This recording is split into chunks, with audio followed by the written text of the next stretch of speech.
Welcome back to Retro Rebound. In today's video, we are going back to Metal Gear Solid 2. I got so much to say. Let's get started. First of all, when I fired up Metal Gear Solid 1, I had no idea I'd be spurred on this journey. It was just a one-time weekend fling, but here I am, falling in love with Kojima.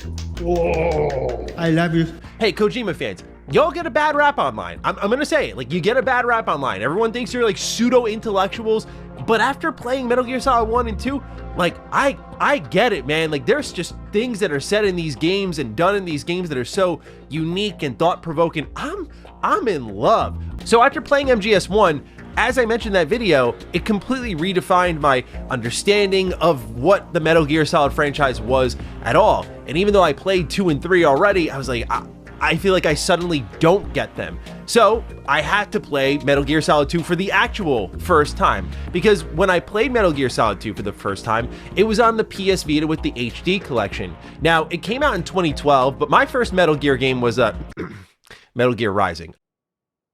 What? Okay. Judge me, all right? The game, I love Platinum games. They're sick, all right? But I didn't get the HD collection because, frankly, at the time I didn't care when it came out. But when I saw everyone losing their minds over Metal Gear Solid 5 and this guy, Hideo Kojima, is making this fake game studio that's getting everyone wondering if it's even a Metal Gear game at all, I had to play these games to understand him a little bit better. Now, I never thought Metal Gear Solid 1 mattered much because when I bought the HD collection, whether it was PS3 or Vita, it never included the first game. And on the Vita version, it never included Peace Walker. So for me, I was just like, well, if these are the main two they want me to experience, then I imagine the first one doesn't matter too much, or they probably would have included it. So like I said, I'm here to play this game, understand Kojima, and in turn, understand the hype for Metal Gear Solid 5.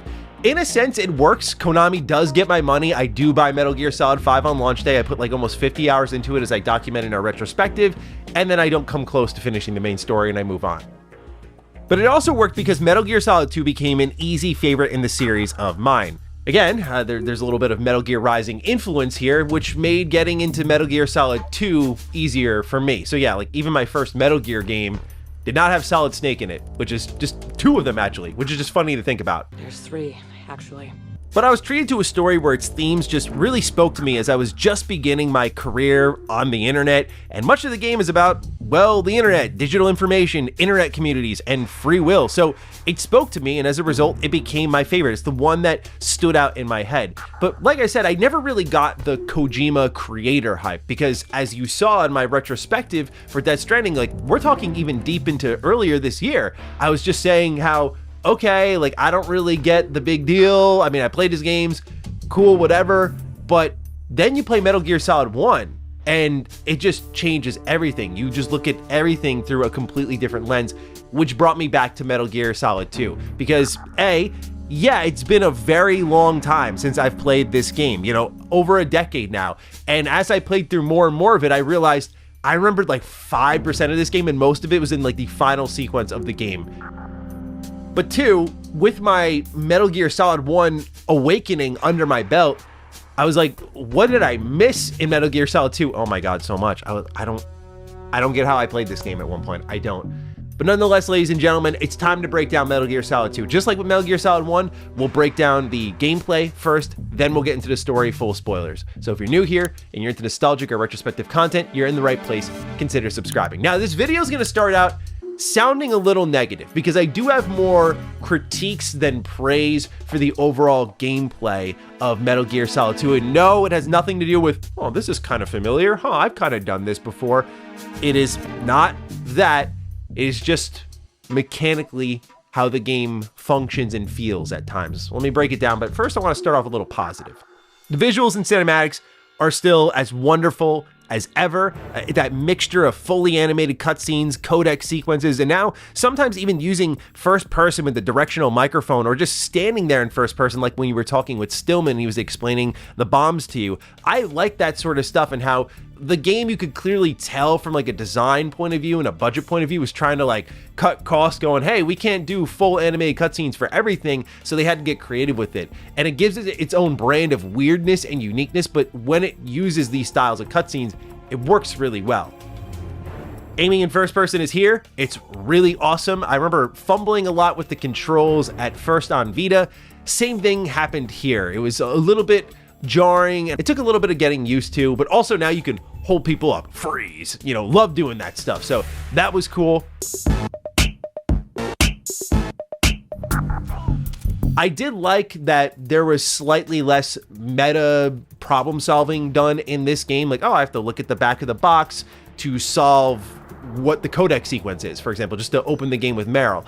I say that not as like a critique of Metal Gear Solid 1. I loved MGS 1 for that, but I really love that MGS 2 allows the problem solving to exist within the video game itself. Because as I admitted in my Metal Gear Solid 1 retrospective, there were like 2-3 times I pulled up a walkthrough because I was like, what is it? Oh, wow. And thank God for my editor, Josh, because he's the walkthrough. Just full spoilers. He is the walkthrough. The man who is the walkthrough. He's like the Patriots of this channel, basically. And then other bit of praise, which it's not necessarily gameplay, but it's the music, man. My God, like the music while roaming, the Big Shell, Fortune's theme, some of the harrowing music during massive reveals in this game. Much like Metal Gear Solid 1, it does so much for the game and creates this very tangible sense of atmosphere. Now, my critiques of the gameplay, like I mentioned, yeah, the list is a little bit longer, so let's get into it.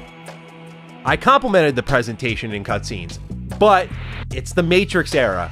My God, the over-reliance on slow motion for everything. It's like, well, what am I watching right now? Why is it slow-mo here? And a million times. Again, it's the Matrix era, so I get it. But if I were saying like, oh, Matt, you're remaking Metal Gear Solid 2, I'm like, we might not need that to be in slow-mo. It also doesn't help that, like, for some of the visuals, they just blur a lot when they go in slow-mo. So maybe if that was just cleaned up, it wouldn't be as big of a deal. This will be the last time I get to say this complaint, but again, I feel like the camera kind of works against me in the gameplay, but it's different from Metal Gear Solid 1. In Metal Gear Solid 1, I'll like turn the corner and there'll just be a wall on the back end that has a turret with a camera, and I'm like, oh great, I'm getting shot, and I didn't even know that was there.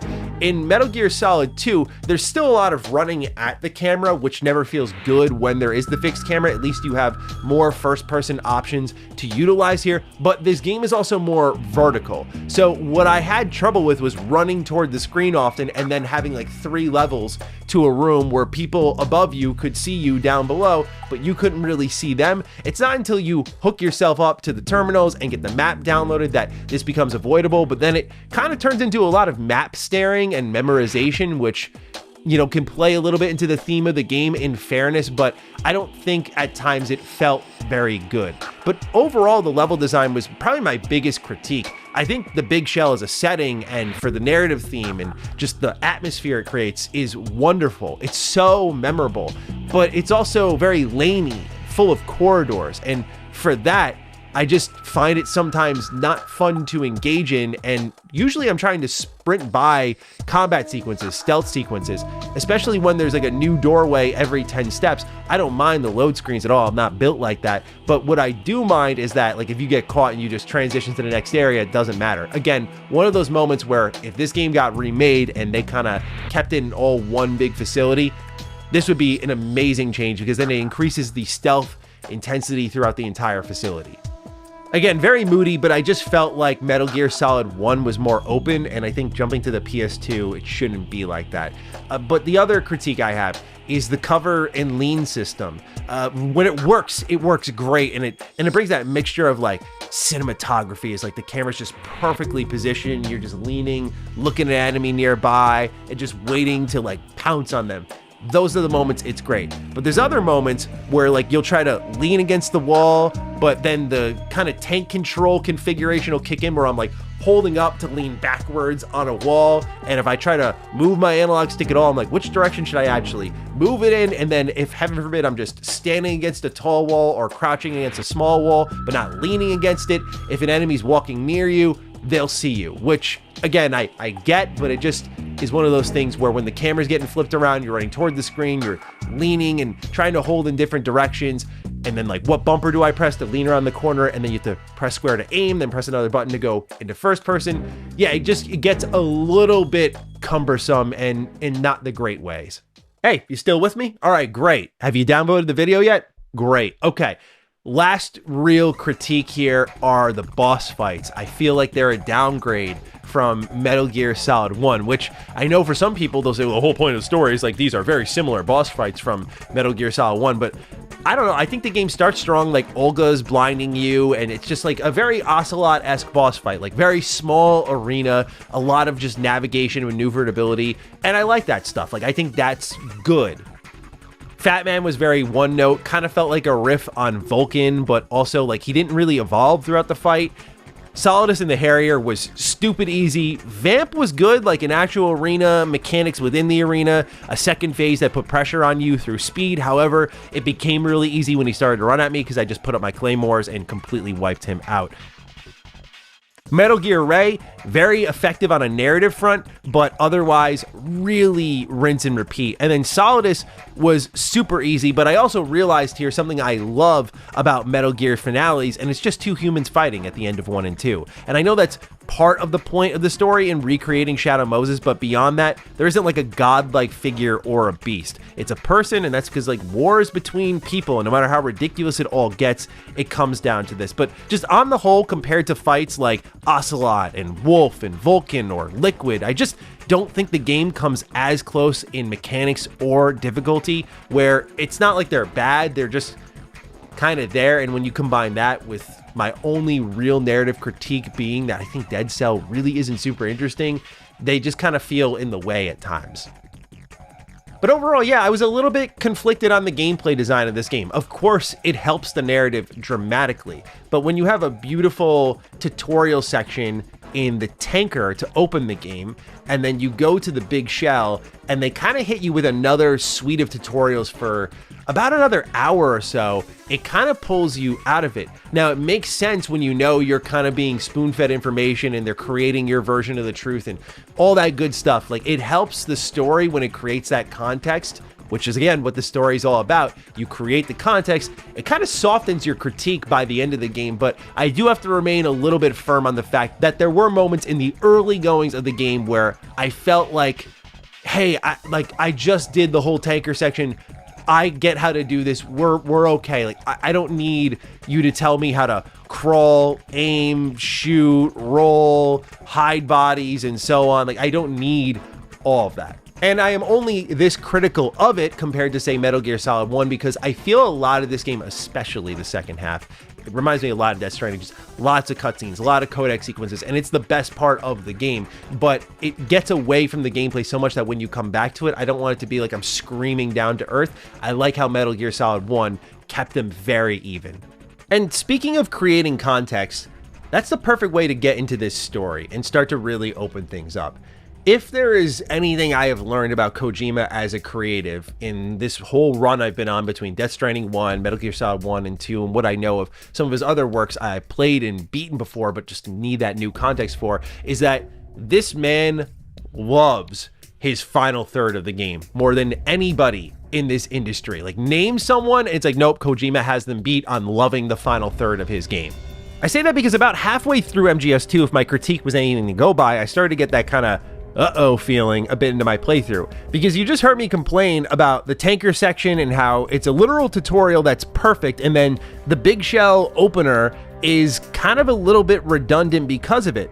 However, I started to care less about this once I reached the finale and context was created, because it made sense and it was kind of worth it. Like, for example, without spoiling, I had a lot more criticism loaded in the chamber for Death Stranding 1. Same thing with Metal Gear Solid 2. But then I finished it and suddenly all that just completely softened. Like, in turn, the game alongside its message sat with me, and over time, in the case of Death Stranding 1 at least, I appreciate the game more. I bring this up to open up this whole entire story discussion because what I hear a lot as someone who reviews a ton of video games is, even on the development side, story doesn't matter. Story is unimportant. You're a game. Remember, it's a game first. A game is meant to be played, not watched. I hear all this stuff that drags down storytelling and narrative. Now, I've always firmly disagreed with this stance because ever since I played Knights of the Republic or read Choose Your Own Adventure books, I just developed a belief in my adulthood that story is gameplay. If there isn't a world, characters, a universe, any of that to get hooked on,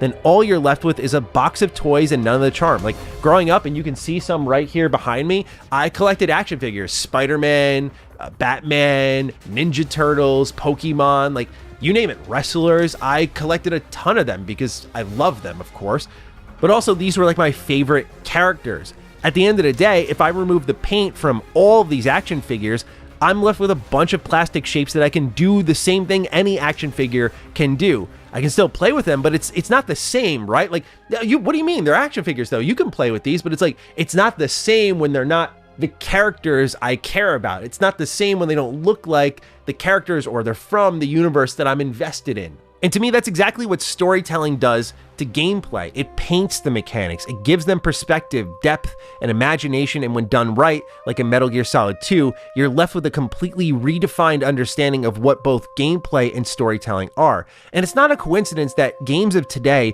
are being absolutely destroyed for their writing, despite being perfectly functional and sometimes even enjoyable video games. Many will convince you it's the product of terminology salad and slapping whatever current trending word applies to denounce what the game is trying to do, but ultimately, it's because the days of genre exploration are over. We know what games are. They're shooters, they're puzzle games, they're stealth games, beat 'em ups, hack and slashes, RPGs, CRPGs, and the list goes on. With that known quantity and how there are only so many ways you can engage with those systems or even rethink them, the weight has now fallen to the character and the worlds to define these systems more than they ever have been before. And I think Hideo Kojima and his team are some of the few who knew that very early and still to this day very much understand the importance of that in their video games. That for the new mechanics you can create, even like walking being a game mechanic in Death Stranding, and it feels very unique, that it is about those characters and that world that brings all of that to life.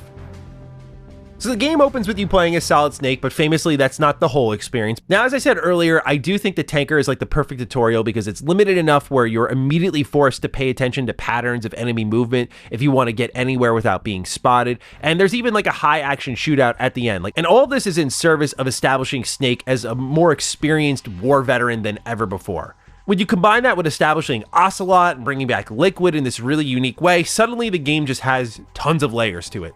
And I will just say, as we get deeper into this video, Ocelot, low-key best character in the game. High-key, but like, I don't know if people love Ocelot still or not.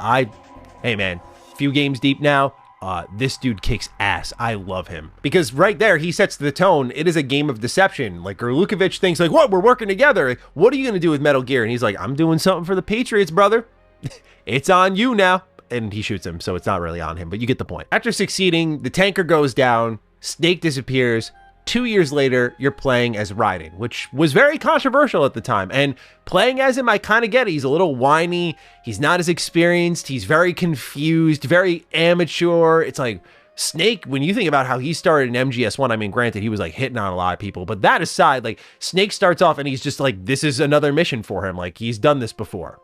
But being separated from that zeitgeist, I don't really feel that. I guess I can just kind of see where some people were coming from in wanting Solid Snake back. But then things that held my interest early on when I was going through what felt like another set of tutorials were just how immediately the game reminded me of MGS1. Like, 2 guards in the first area. Oh, this whole scene of guards being dead and just absolutely brutalized reminds me a lot of the hallway encounter with Gray Fox. And you add in Snake being alive, and it was just enough to really keep me going. But I think at the heart of my struggle with MGS2's opening is that the villain group in this game just isn't as good. Like, Dead Cell are pure Kojima characters, and so their lore is really interesting. Like, you have a blood-sucking vampire who actually only drank blood to survive when buried beneath the rubble and ends up liking its taste, or a woman who thinks she's cursed with good luck on the battlefield only to be a product of high-end technology and as part of some grand game. They're a special force unit that was used in anti-terrorism operations, and as far as I'm concerned, I think Fortune was the only one who was interesting as part of this. That helps because I think she also has the biggest impact of all 3 members by a mile, but they eventually start to feel watered down as everyone who's vying for control and gets thrown into the story. You have the Russian soldiers, you have Dead Cell, you have Snake and Otacon with their own motivations, you have the Patriots, GW, Solidus. It becomes a situation where as the story shifts its focus more and more on like the Patriots and GW, Dead Cell just kind of falls by the wayside. They're a product of it all, which again makes sense, but since they take up a lot of screen time and they interact with you a lot, I just kind of wish wish they were a little bit stronger outside of fortune. The other element that kept me on my toes in the early game was between Rose and Raiden. Like, I really liked the conversations with Mei Ling in Metal Gear Solid 1, just very deep and philosophical, but I found these to be a huge upgrade because of how personal they felt. Like, each time you save, you just get a new layer to this relationship. And it also just tipped me off where things are going, because despite the Colonel saying to call Jack Raiden, Rose only calls him Jack. Like, immediately after agreeing she won't say Jack, she just says, "Oh, Jack, you want to save?" So still unpacking the love life between these two just immediately gets interesting when you could feel the sense that Rose has kind of injected herself into this situation to get close to Raiden, but he wants some distance. And I just love the way that Raiden attempts to create that distance without really feeling overly cliche. Sometimes these conversations can just feel poorly timed. Like, there was one moment I was running around and I think I was getting ready for a boss fight or something, and I was thinking, all right, I'll save my game first. And then Rose is like, "Jack, do you remember the day we first met?" I'm like, "Girl, not now, not now." But again, I kind of like that meta feeling because it's poor timing. I don't know if Kojima and his team could really have planned for that, but it's poor timing, fit very well with how Raiden as a character is behaving, and in turn, how I was behaving. But if you really ask me, the weakest part of the game is the stretch with Fatman and Stillman. Like, I like both characters. They're both well acted and interesting. But I think even at the end, when you learn Fatman was like a part of a player test, it just didn't really work on me because, well, one, he wasn't much of a test, but two, unlike someone such as Fortune, I just feel Fatman's addition to the context of the overarching plot was minimal at best. But after this, the game does really start to build. To me, this is where the takeoff happens. Like, you're pretty much at what I would consider the halfway point. And it's like, from here, it is just a straight shot up with pretty much nothing to complain about. We meet a ninja whose name we will not mention. I can't believe he did 2 games in a row. And, you know, I must have literally blocked it out of my memory when my line got hit by, I'm sorry, Mr. X. At least that this time they knew, like, hey, let's not put that name in the codec. But how did I forget this? Like, I feel like that, especially when I was in college, you think I wasn't like, oh, yo, this game, you see what they just called this guy? I don't know. I guess I must have blanked it out. Anyway, this ninja says that they are here on behalf of the Patriots, and see the shirt? Come on now. Neither enemy nor friend. Most importantly, you learn that the Big Shell is not an environmental cleanup facility, but instead it's actually a facility to develop the next Metal Gear. And we learn that the president is actually cooperating with these terrorists aboard this facility, that a nuke can be launched at any time. All the meanwhile, Raiden is starting to put together that the situation is actually mirroring a lot of Shadow Moses more and more. And you know what's so funny is in this sequence, like, Rose and the Colonel gaslight the hell out of Raiden, like, so much. Like, Raiden's just breaking it down, like, here's what I'm seeing, and Rose has the gall to be like, "Jack, are you okay?" I'm like, excuse me? Like, this dude gets gaslit for a full 10 hours. It's unreal. But now you're starting to see Raiden searching for his purpose and trying to find something to believe in, because all he knows are VR missions and simulations of the real thing. But now the real thing is happening. The stakes are higher and it feels different. And in speaking with Snake, I just love how argumentative he is about Snake's purpose, because no one's really being straight with him. Like, in the last hour, he's heard conflicting things and ideologies from the Colonel, Rose, Ninja, now Snake, and Otacon. He literally has no idea what to believe and only rolls with what's convenient to him in that moment because he's confused. And that sense of truth just gives him purpose, even if it's temporary. Like, he literally disputes Snake's reasoning by saying that he's desecrating a military mission, and then immediately goes after the Colonel with the information that Snake gave him, even though he himself wasn't buying into it at that time. Given the game just has so much internet commentary attached to it, it really reminds me of like forum posters, Reddit posters, sometimes YouTube comments where people are just argumentative for the sake of it. And I don't say that to be like, oh, because I'm a creator, I'm a victim, like, but I just see it like in other people's comment sections, just looking for holes to blow in things that, do you need to ask that question? Should you just not accept what someone's saying? But why should they, given the situation they're in? It's like that sort of internet thought process is so firmly rooted within this game. But finally, we connect with the president, and he immediately cup checks me. You know, I guess this is fair. When I first met him, I met him with a rocket. I completely missed, and just that shit was. His reaction was so funny. What are you doing? But anyway, this is our first big truth bomb of the game. We learn that the president is a figurehead in Metal Gear Solid 2, and public opinion does not matter here, and that the Patriots are the ones behind the scenes deciding what does and doesn't get through. Now, creepily, and I think much to the game's benefit, for the entire stretch of it, they remain unidentified. This adds an eerie sense of like, who's behind the scenes pulling these strings? Eventually, like, a face is put to it, but it's just so unsettling knowing that someone's out there influencing everything that's happening here, and it's such a good directorial choice to just be like, they can't know who, keep them in the dark. Because most times the expectation of the story is like, you have to tell them, you have to give them that finality, but the game benefits so much from not telling you that at all. But anyway, the president has betrayed the United States because he wanted to become a patriot to have actual power and make an actual impact on the world, and scarily, he depicts a power struggle that would happen if the Patriots are taken out. By playing along, global chaos is avoided. However, this entire operation is happening at the jurisdiction of the Patriots, and when you consider the millions it affects, it creates such an interesting moral dilemma for Raiden and in turn the player. Like, I have to go stop the bad guy, but are they the bad guy? And am I making things worse by beating the bad guy and creating a hole where a even worse bad guy can fill in that slot?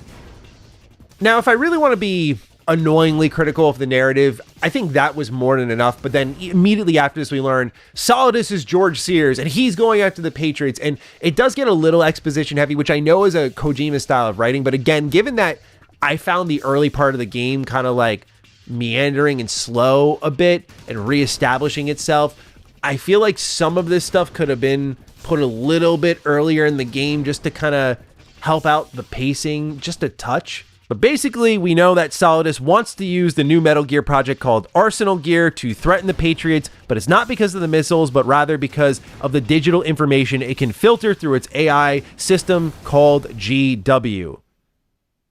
And immediately you can see how Snake and Otacon's pictures that they took at the early part of the game were used against them, manipulated, and changed as the narrative shifted, which made them basically fugitives and destroyed the legend of Snake. So now you have multiple bad guys that are massive threats in different ways. And again, it's a moral dilemma of like, both are bad, which is the least worst? And I think the interesting answer, to me at least, is the tough pill to swallow is the best thing to focus on is the Patriots last. You kind of don't want to take care of them because you need to be very careful about that, because if you do take care of them and you create that power vacuum, someone worse can fill that hole. But to take out Arsenal Gear and in turn GW, we need to find Emma Emmerich, who is the sister of Otacon, and she is the lead programmer of Arsenal Gear, so she can help us take down GW via a virus that models Foxdie. Again, another Shadow Moses similarity here. Now, I can't believe this girl is voiced by Jennifer Hale because I cannot hear her voice in it at all. And also, I love, speaking of which, that Solidus Snake is voiced by Candace Ordo. Just an incredible pick there, and as a KOTOR fan, warmed my heart to hear that voice. But escorting Emma is actually my second favorite stretch of gameplay in this entire game because it does present an interesting challenge of navigating these usual corridors. But now we're swimming with limited breathing, we're taking out guards steadily, inching through the environment safely, and even the sniping mission that involves escorting her from afar. Like, I thought all of this was just really fun. Now at this point we get with the, aha, Vamp isn't dead moment, because we did fight him a little bit earlier and take him out. And I feel bad for Otacon, man. Like, this dude's bloodline is legitimately cursed. Again, I don't like Dead Cell much, so I wish Emma's death didn't feel so rushed. I understand this is supposed to be the Sniper Wolf moment in Shadow Moses. I mean, the game literally shows you that, but I feel this was a bit of a cheap death, all things considered. But yeah, the whole idea of Vamp just like pulling up, putting her in a chokehold, you sniping him from afar, and then her dying on the floor later, it just felt a little too bang bang. Like, just as she established herself, she was out of the story. But finally, we do get Raiden's backstory at this point, and this sets up the cool stretch of the game, which is literally the finale. Basically, Raiden is the leader of the Small Boy Unit as a child soldier, and he earned his name there as Jack the Ripper. He was also taken in by Solidus before being taken in for this mission. Now, he confesses this backstory to Rose, but it really, like, you gotta ask yourself, like, is it Rose at this point? Because now you're inside of Arsenal Gear and the AI takeover is coming. So this gives a real feeling of closure if you hear one of the save conversations where Rose was really pressing him about his bedroom, saying how Jack's bedroom is like a prison cell. So if you see that conversation first and then you hear this one afterwards when he's captured in Arsenal Gear, it's like a really nice full circle moment. because their love just feels so real, like accepting the good and the bad, the drama, the crying, which by the way, like video game voice actors don't do a great job of crying, because I mean, I get it, it's hard to fake, but this game did it really well, and just all of this feels really good as a player. Now that the Raiden memories are starting to come back, he realizes though, Colonel, I haven't met you before, and at this point, the eerie music kicks in that plays. You start to hear the Colonel flickering between normal and scratchy, starting to lose his mind a bit. You get frequent calls from him, how they're continuously spiraling to the point of the Colonel telling you he's in like bad financial shape, which I thought was hilarious. Actually, I'm in really bad shape financially. I pay money to my ex-wife as part of our divorce settlement, among other bills. I just had no choice but to make you pay for lunch the other day. I'm really sorry. But this is where it begins to get meta as well, where he starts to tell you, like, shut off the game console now, and then there's some random woman who appears in my radar. So I don't... Is there a meaning behind this one? I don't get it.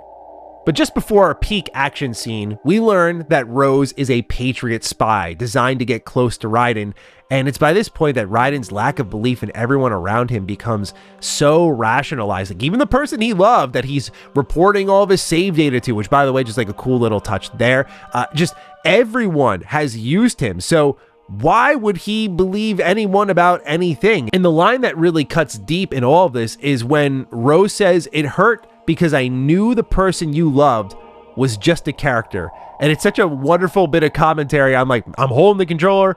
You heard me open this whole video talking about characters and loving them and how much they matter, but is that love real?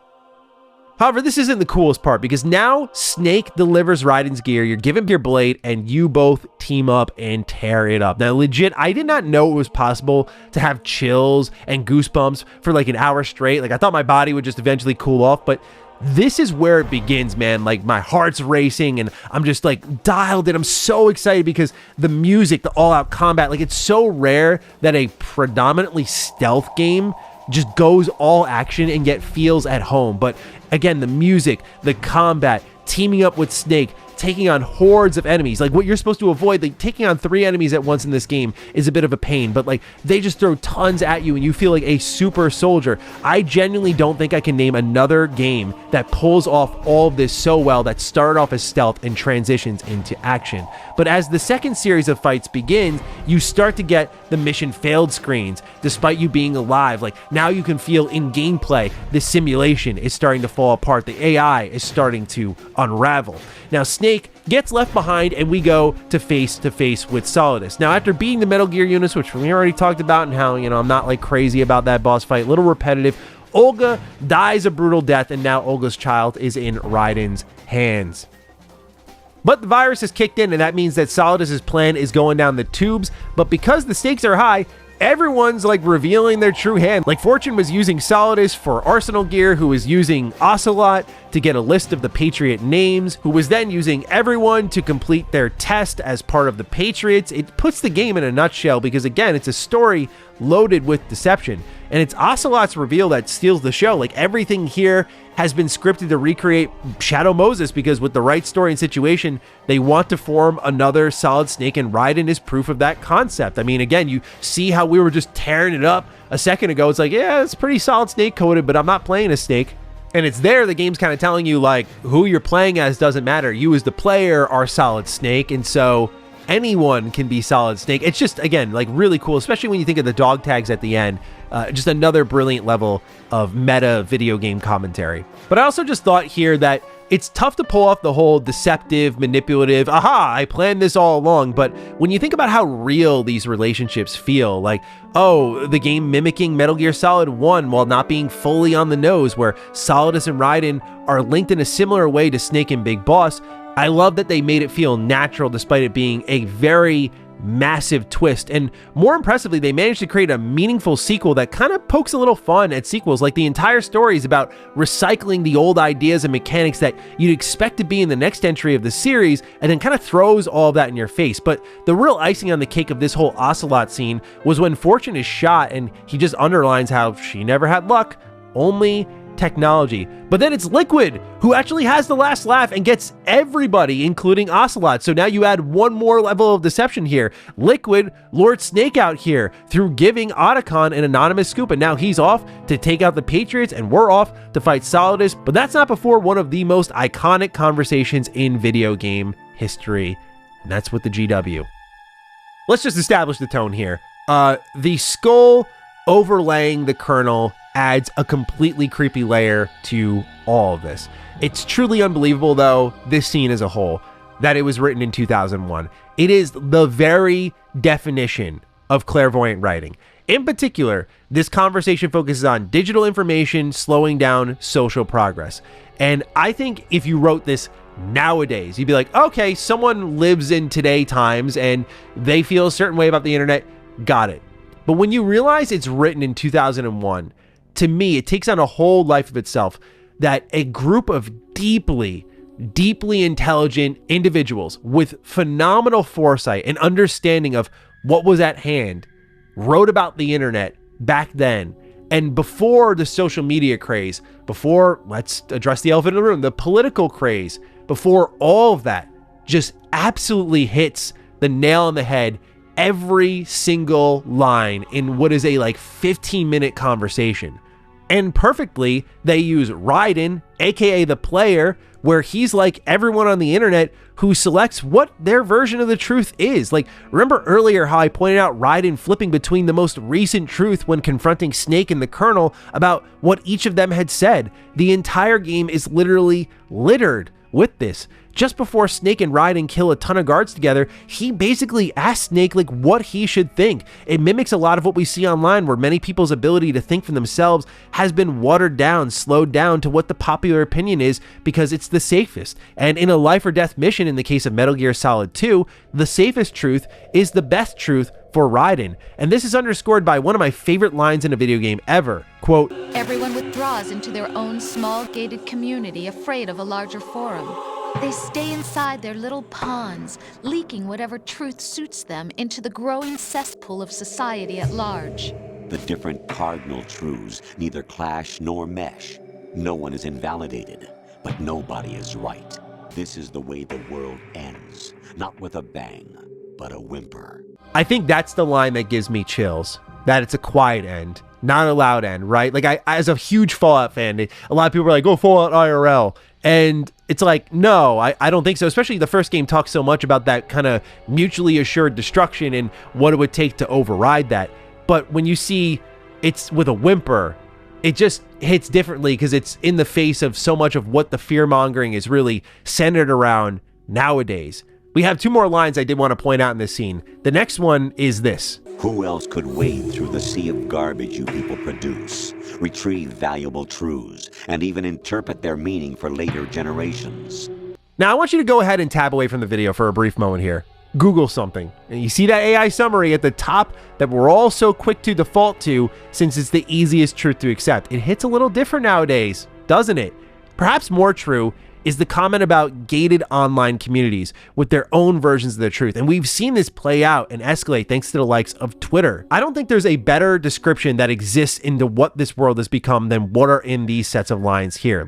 Entire businesses and followings have been built upon the untruth that suits the worldview of those willing enough to make it their own reality. It matters not what happens outside in the real world, for when they're online, this is their reality. And then the hardest line of it all is dropped. You lack the qualifications to exercise free will. I find this fascinating not because it absolutely achieves maximum cool factor of character writing. I find this fascinating because the game went from clairvoyant writing to, in today's context, an argument. This is something that could be used in defense of AI, in defense of internet moderation. But when I first consumed this and loved this scene, it was for a totally different reason. It was about the internet communities and just what I had experienced as a growing content creator. But then I hear this and I go, well, now we add a whole other layer to this. And it's the type of game where I look at it and I go, well, how am I going to feel in another 10 years when the internet's changed again? So yeah, this scene absolutely lives up to the hype. It's worthy of every dissection video that's ever been made about it. I try not to make it too long because it's been done so much. But dude, I've rewatched this scene so many times because it is so sobering And that is just the best word I think you can use to describe it. It's sobering, it's grounding, it's a warning, it's an argument. It is literally everything, and it is some of the best writing you can experience in entertainment, period. End of story. After this, though, we kill Solidus, we reunite with Snake, we remove the dog tags, and I thought, again, this is a stroke of genius because you see your name there, and this is the end of the game. We learn now that whoever we see on screen there is not us. It is Raiden. He has earned his name. He has earned his sense of identity. He has earned his purpose, and he is not what we are imprinting upon him. But when you combine that with the meta dialogue about turning the game off, the VR missions, the narrative intelligently discussing sequels, and you just have yourself one of the most thought-provoking games of all time. Rose and Raiden reunite in this kind of bit of uncertainty, like, can I trust you? And it wraps up from there. And with Metal Gear Solid 3, while I haven't finished the remake yet because I stopped it to go play Metal Gear Solid 2, I do remember more about that game than Metal Gear Solid 2. For example, I know it's a prequel, and renewing my understanding of that will be a brilliant experience from top to bottom, no doubt. Anyway, ladies and gentlemen, those are my thoughts on Metal Gear Solid 2. An absolutely brilliant time. I have to say, I do like Metal Gear Solid 1 more as the overall game nowadays, because while Metal Gear Solid 2 is an absolute stroke of brilliance in sequel writing and atmosphere, and just there's so much I absolutely adore about this game, I do think the overall better video game is Metal Gear Solid 1 because it's just, frankly, more fun to play for most of the experience. Nonetheless, ladies and gentlemen, I've yapped long enough. Thank you for being here for this. I'd love to hear your thoughts down below. What do you make of Metal Gear Solid 2? Fire away. Other than that, take excellent care of yourselves, and I will see you in the next Retro Rebound. Peace out.